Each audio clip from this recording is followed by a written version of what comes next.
welcome to Show Studio. It's our third panel discussion of Paris Fashion Week, and what a show to be talking about because it's Rick Owens, which I think undoubtedly is a show that everyone gets super excited for, partly for the clothes and partly for just the amazing show that Rick always gives us. I've got an incredible set of panellists with me to unpick what we're going to see from him this season and to talk a little bit about why we all love Rick Owens. But before we begin our discussion, I'll let you guys introduce yourselves, starting with you, Princess Julia. Okay, I'm Princess Julia, and I currently work at ID. I also have just started working at Man About Town. Hi, I'm Victoria, and I work at GQ Style. I'm Julia from Belmax, and I make jewels. I'm Hettie Judah. I'm a writer and editor, and I specialise in fashion, art and design. Can I say I love that I'm Julia and I make jewels? That's so lovely. I need to come up with a trade that fits my name. I want to start by talking a little bit, I'm sure this will probably be endlessly frustrating for Rick himself, but to talk about the show that we saw last season, because obviously it was such a talking point and it got everyone so excited. And it's interesting because he did say at his men's show he didn't do anything theatrical there, and he made the point backstage that he wanted to move away from that. So I'm kind of being a bit mean by talking about that again, but let's unpick why that was such a striking show. Because Hettie, you said before it was one of your favourites of the season, wasn't it? Yeah, well, I think it may. I'm not sure how embargoed it is, but I've nominated it for quite a serious award this year as kind of one of the big fashion events of the last 12 months. But I think, you know, not to be cruel to Rick Owens, and I don't mean this in a bad way at all, but I mean it was the show overall that I nominated, not just the garments, because I thought the styling was astonishingly good, and obviously the choreography was wonderful. And I think what was amazing was that, you know, it came in a season where there'd just been this growing rumble about really kind of uptight Aryan casting in shows, and this really homogenised Nordic look that seemed to be becoming more and more prevalent. And there were just so many, and also debates about size 0 and all of this kind of thing. And there were just so many things that were picked up on by that show. But what was extraordinary was that that wasn't the point. You know, it was him being excited by this cultural phenomenon that he was really excited by. So it was, you know, just by the by, he just knocked for 6 all of these things that people have been getting very exercised about for very good reason. I think it's interesting that you point to that kind of cultural awareness, you know, by him having the step dances there, because that feels so innate to what he does. He's very passionate about, you know, music and all different aspects of culture. And I'm going to go to our resident club correspondent, because he's very involved in that, isn't he? He's got his own club. He's very involved in kind of nightlife, and it's not for him just about the clothes. Yeah, I think he's just interested in lots of different creative areas, and I think that really is apparent when you look at his clothes and the people that wear his clothes, his audience, the models that he uses, the music he uses, and the events that he's involved with around the whole thing. He did have that amazing party. Yeah, because you went to it, didn't you? It was the Backstreet Bar party. What was that like? It was a club, a gay bar, men only. No woman had set foot inside this club for 30 years. It's been open for 30 years, and basically it had the most amazing sort of Tom Finland original 80s posters in there. It was just sort of, you know, perfect for Rick Owens' sensibilities, really, and just the sort of general aura. It was really good fun, kind of sleazy. I bought poppers. Sorry. Very retro. It had a retro feel. There was an inch of dust over all the shackles, and I can't say it. Objects. Yeah, the object coated in 30 years of dust. At least it was we hope it was dust. Yeah, let's say dust. I think that's the polite way of putting it. But you talk about the kind of the people that wear Rick Owens and for today, the women that wear Rick Owens, because Julia, you were saying, you know, you love wearing his pieces and you always buy Rick Owens. What is it about it that you love? It's the one shop that I happily go to, and it's actually very close to Belmax, so when I have a chance I go across. The team is fantastic. They have such charm, and the clothes will suit anyone. And I think the last season was just a brilliant show.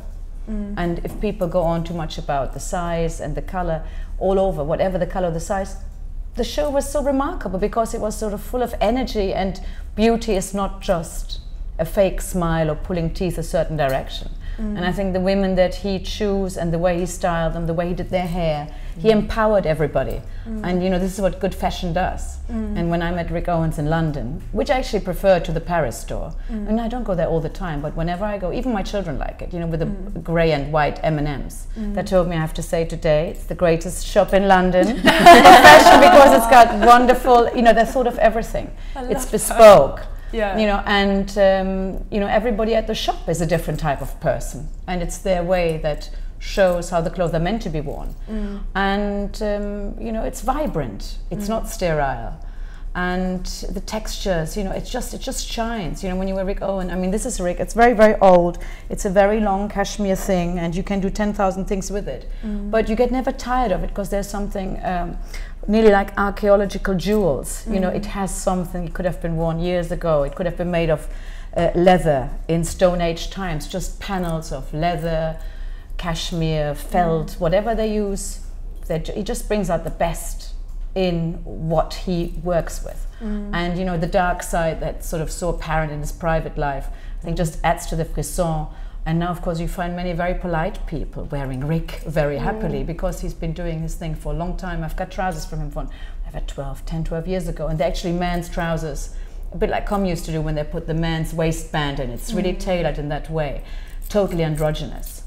And you know, Rick Owens was the first person that picked up on this idea of saying, okay, if it's good, anybody can wear it. And I love that he said, why have couture? Why go to fittings? Women should go to the gym and work on themselves and wear my clothes prêt-à-porter. I will not touch couture. You know, it's a very modern way of designing, though, isn't it? I think, yeah, he's got that kind of. But there's that wit to him that I love. You know, when he says something like that, it's kind of. And you mentioned that kind of the darkness to his personality. He has got this kind of wonderful, playful spirit, and I'm intrigued about the recent menswear that we didn't get any of the theatrics we used to. Because you were at the show, weren't you? I wasn't actually at the show. Did you miss the show? Oh, no. I missed it. I was shooting. But were you disappointed that there weren't the same theatrics? Well, I mean, he'd already said that, you know, we weren't really expecting it, because we knew that was something that he didn't want to repeat again. Yeah. But I think with Rick's shows, it's never a case of expecting something or being disappointed, or he's so consistent, and each time it's all about him. It's not about creating a new trend, or apart from that last women's show, it's not often that shocking. It's actually more about, there's a real consistency. It's consistency, and it's creating either a new uniform for his followers, or these really amazing wearable pieces that transcend the runway and can be deconstructed and worn by so many different people. Let's talk about his followers, because I think that's astute. You said his followers, and that's quite a particular thing to say, because you wouldn't say that about all brands, and Rick Owens definitely does have this kind of, yeah, he has like an army, a tribe that wear him, and they're so committed to him, and you see people and you know that they're a Rick Owens person. What does it take for a brand to develop that kind of loyal following, that almost like an army? I think what he's done so well is playing out that aesthetic time and time again, and developing it differently, and not being so changeable. It's just about constantly working on different aspects of him. I think he once said that he expects in the future just to become more and more Rick Owens. It's just about developing that further and further, and really being true to it. if you're good, you couldn't do anything else, no? Yeah. Becoming more and more Princess Julia. Exactly. I think it's a great mantra for anyone, really. It's a confidence thing. Yeah. This is what Rick gives with the clothes he makes. I mean, when he opened the shop in London and he put this concrete plinth up and his waxed Madame Tussauds hat chopped on it. They were, the team at Rick's used to say, whenever people come out of, I think it's John Frieda next door, when people come and have their haircut, some of the women are so disturbed they have to go the other way. Obviously it's very tongue-in-cheek, but it just gives great pleasure and you forget about it. It's not complicated. So, I wear menswear too, if I like something. The buttons, the way he does little details, it's just, it's very real, it's tactile, you can feel it. The quality is what it is. It's not pretending to be something else. But it's interesting because out of that, there is something that's incredibly sort of, as you say, easy and accessible and wearable about it. But then there is this kind of darker side to it because perhaps it comes from Rick as a man. There's something challenging. You mentioned, I think that's such a great point, that women have to walk the other way. There's an element where it does kind of alarm you a little bit. Like when I've been at Rick shows, like for example when he had, you know, Winnie Puff, the strange like heavy metal band, and I was scared. It's the only time I've been at a fashion show where I've been actually really scared. It was like being at the cinema and watching a horror film. And I love that sort of duality to his work, that he produces clothes that are so wearable and so yeah, and as you say, so tactile, and they make you want to pick them up and interact with them for years. But then there's an element to him and the way he shows his fashion that there's a danger to it. It alarms you. Something jarring. I mean, I think it's interesting because there's actually a certain kind of ambiguity at the core of it, where essentially these are, you can wear Rick and be a kind of, you know, look young and look gothic and look edgy and, you know, really kind of on the edge and in that kind of whole club scene. Or you can, you know, be a woman of my age wearing Rick and it just is kind of bohemian and quite easy to live with, but very beautiful. You know, it doesn't necessarily apply to a particular person. So you talk about Rick Owens people, but it's almost like they make a positive choice to be Rick Owens people as opposed to him identifying a particular person that he wants to dress, I feel. Definitely. I think his pieces are so versatile that you can kind of go as far as you, there's almost like a scale of, you get the real kind of army followers who do it head to toe. But actually there's all sorts of different people wearing it in completely different ways.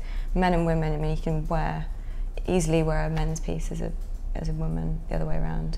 Often there's different ways of wearing it as well. We were saying with the stuff that you have, it's almost like you can start completely adapting his clothes to you. It's interesting we said this pieces are so obviously Rick, but there's also an element where, whilst, you know, it's quite easy to spot a Rick Owens person, there's also an element where you can style them, make them look completely different. And I guess there's a real complexity to what he does actually, when you think about it, is how diverse his work is, both as individual pieces and the type of people that get involved with it. But I question whether if he was starting as a young designer today, whether it's possible to do something that's so consistent. I think he's in a very unique position, that he's in a strong enough place where he can, you know, the clothes don't vary hugely from season to season, but everyone still wants to go to the show, and fashion expects change a lot. And I'm surprised that he's kept, well, not surprised, but I think I'm impressed that he's kept such excitement around him. But he did a few sort of odd things. Once he had a collection that was quite peach, I remember. Yes, and quite kind of bubbled, rather than that very kind of drape from the hip. The silhouettes changed. Yeah, it really had that kind of like, the kind of almost like an egg shape, didn't it? And it's kind of gathered around here. And sometimes it's a bit more ragged, and at other times more warriors, or the women are softer, or. But I mean, I think certainly what you're seeing on the catwalk, actually, certainly the last 3 seasons, it's changed quite a bit actually. I mean, that last one was very much more armour-like. Completely, and then there was that kind of very... flak jackets. Then there was the very kind of billowy one where they did the kind of foam wall and it was all slightly kind of mermaid-like. And then the kind of steamy one, which was actually, I mean, yeah, in fact there was extraordinary stuff. Do you remember that? It was almost like a kind of basket weaving, big chunky basket weaving going into the jackets. I mean, that was completely different season to season. So I mean, maybe what you're seeing is that kind of core collection that kind of goes into the shops, a very kind of draped leathered coats and jackets and all of that stuff that kind of comes off the hip, and you've got the dropped crotches and that kind of thing, is kind of his perennials. But he's definitely adding new stuff to his vernacular season on season in quite a strong way. And when we talk about the Rick Owens vernacular, the Rick Owens DNA, you pointed to kind of like the draped leather, but what do we expect when we talk about Rick Owens? Because there's definitely sort of certain hues and certain styles and certain fabrications that we expect. What's the kind of, if we had to summarise it, if we were writing an e-retail brief, what would we say about Rick Owens? Excitement. Excitement. I think that's quite a nice way of putting it actually, in terms of every collection. Let's talk about him as a man though, as well, because you touched on this. He's great fun, isn't he? Yeah. I've only met him a couple of times. But do you like him and a lot? his wife. They were lovely. Michelle Lumley's amazing. He surrounds himself with an amazing team. Yeah, he's very, very polite. I think he's quite shy, really. I don't know, I don't really know him that, you know, I've only met him in passing, really. But yeah, he seemed very nice. Nice man. Very genuine. Do we like that kind of quiet darkness that he has? You know, he gives great tidbits in interviews that kind of make you feel a little bit like... Do you think he's smouldering? Yeah, I think there's something really intriguing about him as a man. He's great. Do you think his look smoulders as well? Yeah, I love his hair. I think there's something great about being kind of a bit of an anomaly in fashion, a little bit of a kind of complicated character that everyone kind of wants to know more about, but then being so fun. Do you think that his style and his work is quietly smouldering? Smouldering. He's a smouldering man. Do you fancy him? Just checking. He's hot. They both are. Yeah, they're very. They're a great They're couple. both really sort of charismatic. Yeah. Unusual. Yeah, and have great personal style themselves, actually. Yeah.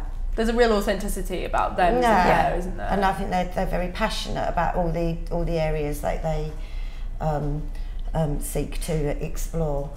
I actually don't really know that much about his fashions, but I have been in his shop, and I do really like that sort of drapey look that he does, and also this sort of tabard kind of number thing. I was looking at the tabard for a comeback. And I like the way that he makes women feel powerful, and you know, they are like warriors. And I think we live in times, you know, there's a real air of empowerment and activism on a lot of different levels. And I think that probably his clothes reflect completely that mood. Yeah, particularly the last collection. You know, proud. Yeah, there's a strength to it, isn't there? Just to go back briefly to the shows, I mean, I think the other thing that's kind of amazing about that last show, which had a lot of movement in it, is that when you go in and you see his garments in a shop, they seem very etiolated. They're very long and thin, and very, you know, they're very still things. And it actually is really necessary to suddenly have the human body inside, giving it shape and moving, to actually see the potential of the garment. Because they don't necessarily have hanger appeal, do they? Yes. I mean, it's No, that's a really good point, actually. It's interesting to talk about this as a bigger issue, though, which is the way fashion is presented, because we always talk about when you're at a show, you see the clothes in movement, but you don't really, because it's a very odd kind of movement. You see a girl walking in a very kind of straight, severe fashion in a very straight way. And I think one of the things I found the most intriguing with the last shows is that he didn't live stream. Obviously, they released a video afterwards, but it wasn't streamed at the time. So everyone's first impression came from stills of those girls, and to see clothing in such dynamic movement but captured in a still way, I found really intriguing. And it made me think a little bit about whether the movement that we see on the runway really does clothes justice, or whether and that's very dear to us at Show Studio with fashion film, but seeing clothes in a kind of more dynamic form of movement can really bring them to life. And there's a flatness to runway shows sometimes, I think. Yeah, it's essential, you know, to see how a person sits in something, or you know, when you see the movement, you can see the material it's made of.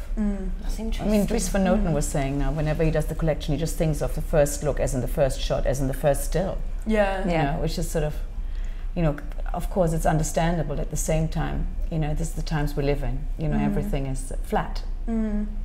Yeah, David Coleman talks about having a digital eye, which I think is great. You have to work like that as a designer, but then it's scary to think that designers think in a flat way. They think of their clothes as a flat look, and because they're under so much pressure to make it a success. Yeah. There's a sort of, to me, Rick Owens is a sort of, in a way, an anti-hero, and there's sort of a touch of, you know, Native American about him, the way he wears his hair, his clothes, everything is so sort of a bit gritty, and the fact that it's such a success is quite a surprise in a way. You don't expect it to be, and I don't know how the company is organized, but I think it's privately held, and you know, the way they do their business, they're very particular. And you know, he has this control, yet people like his clothes, yet he is renowned, yet he manages to pull off, you know, great shows and invigorate himself and Michelle herself from within. Obviously the team must be incredible to produce yet again a consistent, exciting result without it being in any way fishing for attention or pondering to an audience. One has the feeling that they actually do what they like, and if he wants to change direction, you know, so it would be. You know, the jacket you talked about this weave, inside those, it's eider down. They are like blankets, so they have little feathers inside these silken ropes. Inside the knots. And yes, it's bonkers. Wow. Yes. So it's like gentle Iraqi Yes. Let's Or talk- something to sleep in. Yeah, there's that wonderful. I think it's right with what you say, where you always feel like he's his own master, and I really got that impression. You know, we were talking about the menswear, and he was like, I didn't want to do the theatrics anymore. You know, he's not one to bow to pressure or sort of follow someone else's lead. Which is, I think that's quite rare in designers. You always get the sense that people are sort of trying to please others. And whilst Rick's work is very delightful and his shows are very appealing, you don't get the sense that he's trying to please you. That's not what's driving him. It feels like he's sort of being pushed from a more creative place in that, which I guess is quite refreshing. I mean, I think the other thing that's interesting is that he's not what I call fashion world. He's not No, like definitely. what you call a mainstream high fashion designer. He's kind of, I mean, it's like his interest in subcultures. He's acknowledged the fact that there are interesting people in the kind, younger people in the kind of club or the alternative scene that actually have an interest in fashion and are interested in actually wearing quite unconventional garments and putting themselves out there in a big way. So he's not aiming at kind of Vogue or some mainstream glossy magazine. But the irony is that he's so adored. Vogue was such a champion of him in the beginning. Sponsored his shows. Anna Wintour was incredibly sort of really supportive, and that's the irony, I think, to him, that he's got such a thriving business, that he's so sort of mainstream in that sense, but he's not. He's also seems like this kind of, as you said, underground designer working with underground cool young people. And it's at a high price point as well. Yeah, really high price point. Prohibitive, for most people, I imagine. Wow. Some of the t-shirts aren't very expensive. When the things go down in sale, they go down to next to nothing. Just have to go at the right time. I'll wait for a phone call from across the street. Yeah, you're going to have to be our Rick Owens consultant. You'll be like, guys, it's all on sale. Right.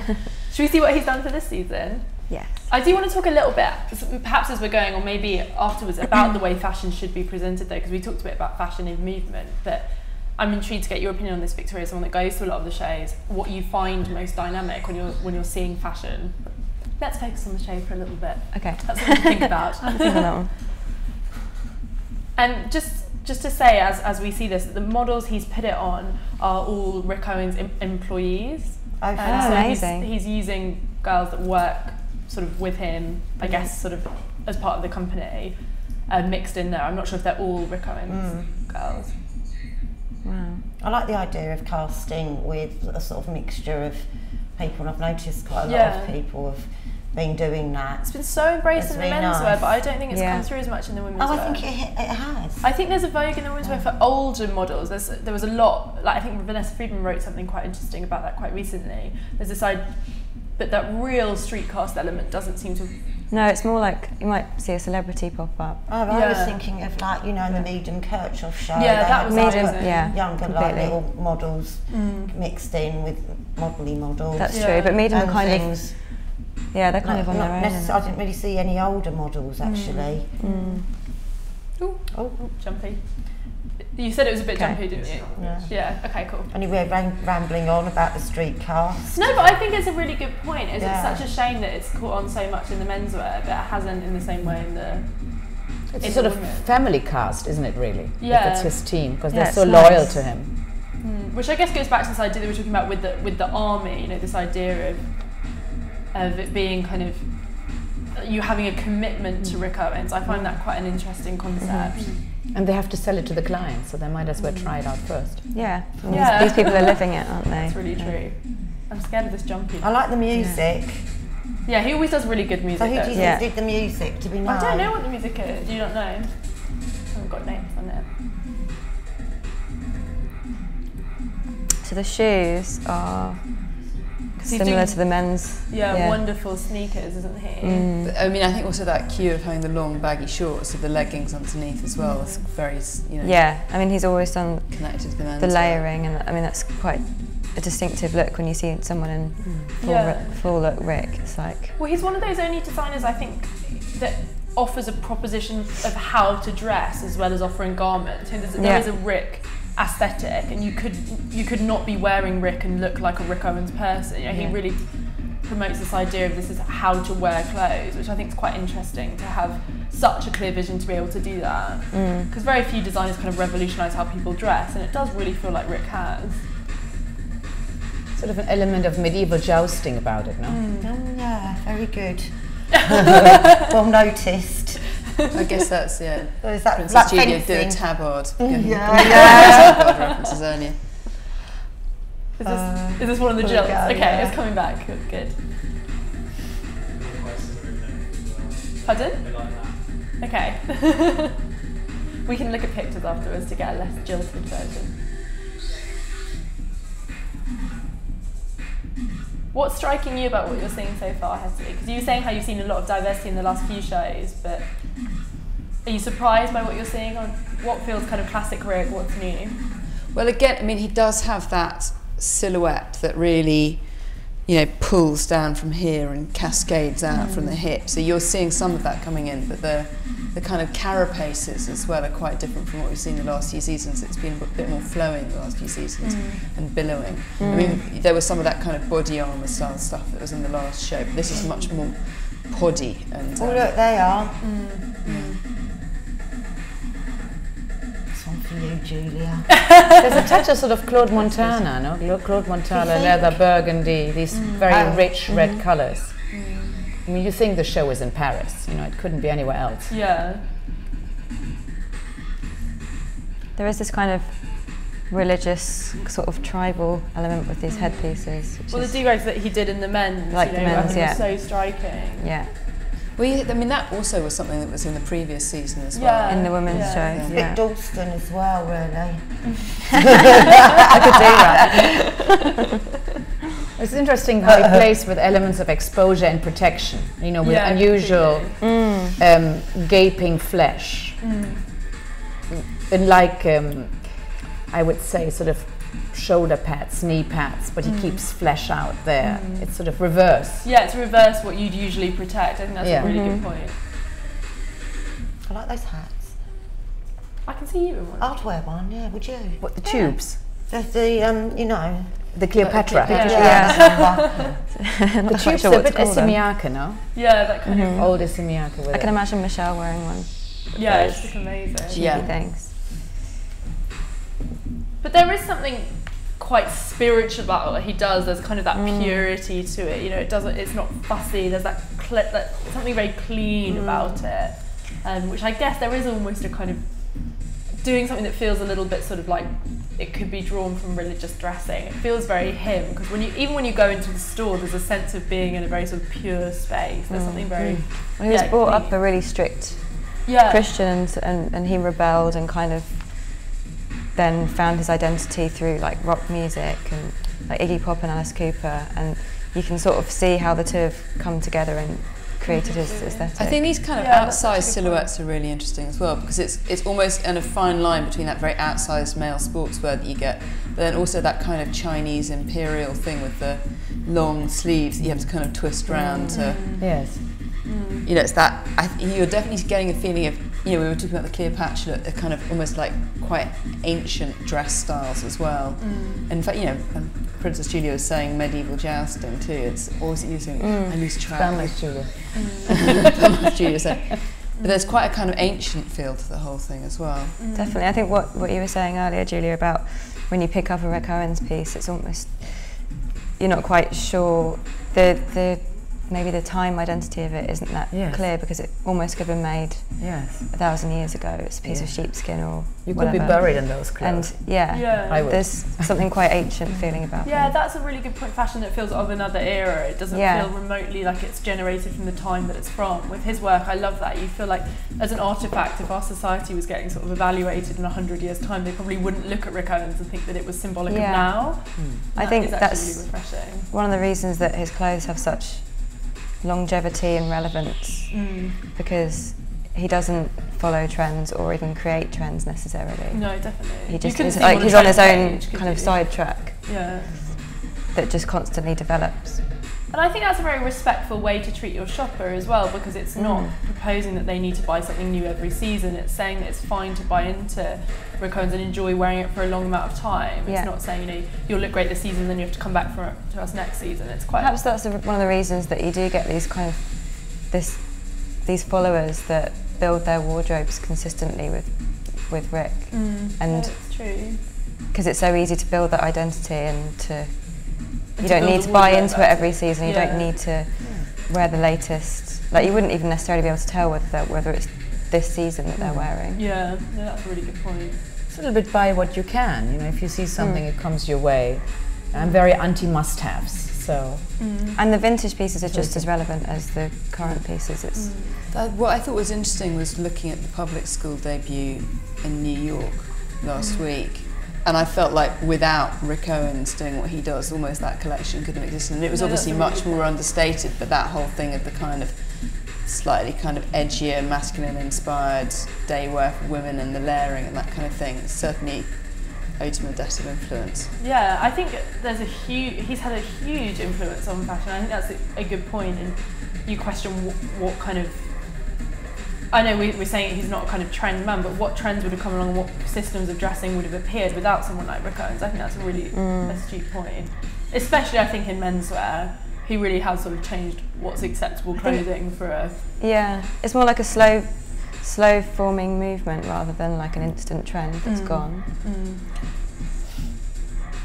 He probably took certain currents and just, things that he was preoccupied with and put them onto a pedestal and made them grand and make them worthwhile to buy at not a cheap price, but you can have the garment for X amount of years. And some of the people I know who are, even when it has some moth holes or it sort of ladders a bit.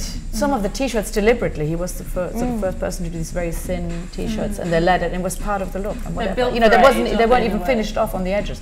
If they're very long for you, you can snap them off. I mean, one thing that's interesting with the kind of style of dressing that is really coming through in this show is that he's reversed the order of textures in garments. So you've got the leather providing the undergarments, and then you've got a heavy layer of wool, and then you've got silk on the top. And in fact, it again that really relates back to almost a kind of 17th century style of dressing, where you've got all the hardy stuff as your basics, and then you put the decorative silk layer on the top that's very fragile.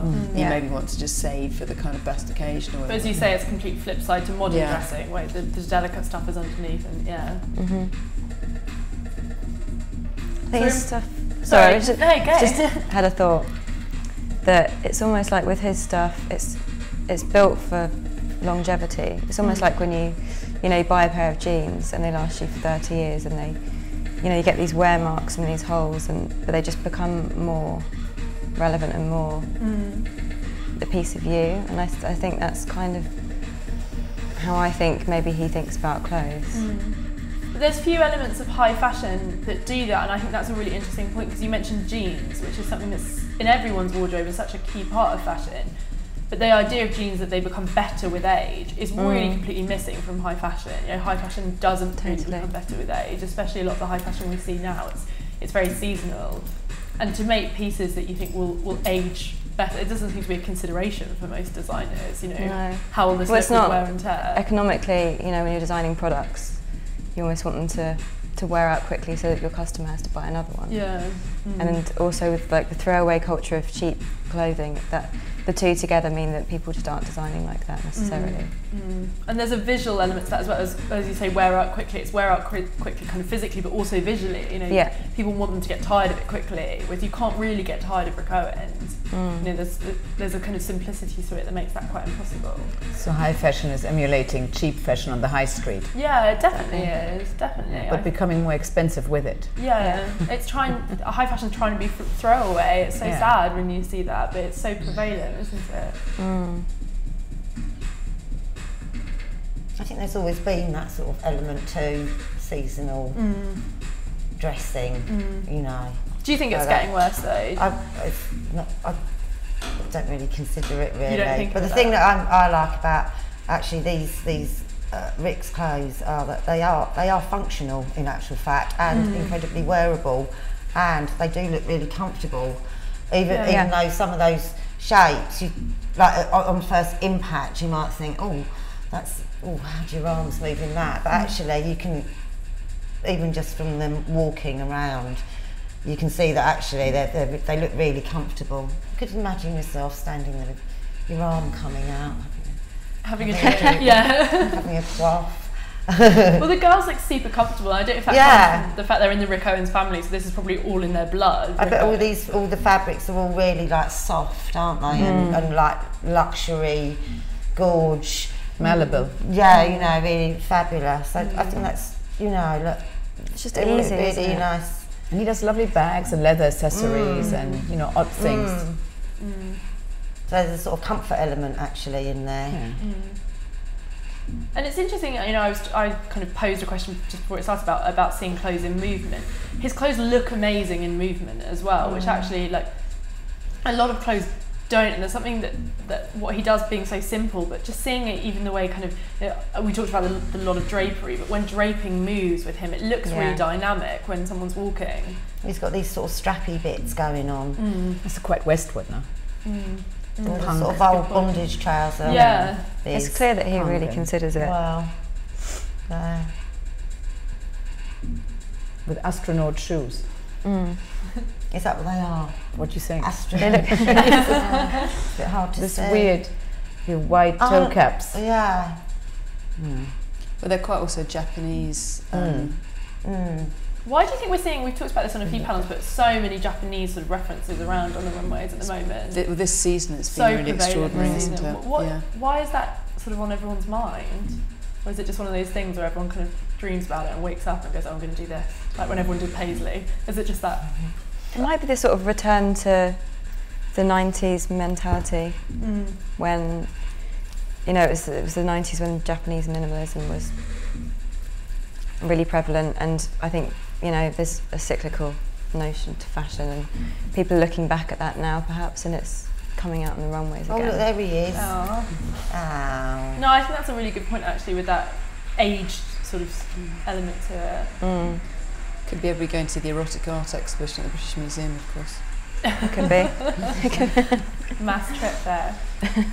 So we're impressed by what we've seen this season. It's hard to, if you love Rick Owens, it's hard to ever dislike a collection, isn't it? Because you just almost want to add it to your wardrobe. Were you looking for certain pieces to add to your wardrobe, Julia, when you were watching it? I never look at any collection like that. I just think, okay, this works and that doesn't.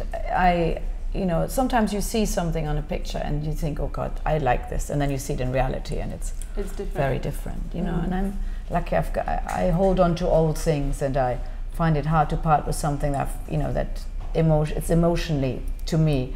So I think all of it is, you know, some things look familiar, some things look new, and some things look as if they're from other designers. You know, it's in a way he makes things his own. So I'm sure there'll be some other things in my wardrobe that go in this direction. And I've been thinking a lot about very early, you know, Issey Miyake, when Grace Jones used to be on the catwalk and everything was very bouncy, and, you know, shapes just sort of fell out of the catwalk rather than having this contained, you know, restrained feeling of walking down and, you know. So I love these bow bits, you know, sort of quite sort of Balenciaga, couture, you know, old Balenciaga, and the fact that things sort of, you know, move along, and, you know, there's a sort of a grandeur, but also it's very understated. You know, I'm sure you could pick up something at Rick Owens which is quite expensive and you wear it and nobody would take offense. Whereas if you buy something fancy, expensive in an average, ordinary, precious, you know, fashion store, people would say, oh God, it does look expensive, it must be something about it. Even if the name isn't imprinted everywhere. The whole idea is, you know, clothes are this barrier and you can't talk to others because you wear something that costs 8,000 or 10,000 pounds, which of course that's not luxury, that's just a misunderstanding. So, you know, if somebody wants to buy Rick Owens and maybe they don't have the money, they could go home and just buy a little bit of felt and make themselves this fantastic cloche for the head. You know, it's meant to inspire rather than say, okay, can you own me? Do you have the money? Yeah, That's a really it's good point. not You'll agree with exclusive, is that. it? No. It's he's the man for the outsider, and for, yeah, it is actually quite accessible. You don't necessarily actually have to buy his stuff to be part of it. Okay. I'm conscious you have to dash off. So I think that's a great note to end on anyway, that he's a man for the outsider, isn't he? There's that wonderful sort of, openness to it and excitement, and it does just make you want to be part of a world, when a lot of high fashion makes you want to envy a world, doesn't invite you in. But Rick, it's very, inclusive. It's inclusive, isn't it? And you can see that in the casting particularly for this show, so it's a kind of a great discussion to be having about the show in particular, because it's kind of it's one that invites everyone to be. Yeah, it's the feeling when you go into Rick Owens' store. They're lovely to everybody. They don't have any barriers, just like he has. Whether it is creative or sexual, it's all the same, isn't it? You just have to be open-minded and make sure people understand that you have actually something to offer, rather than just create an image which is vacuous behind. Thank you so much, everyone. Thank you. Great chat. Thank you. And great collection. Thank you, Rick Owens.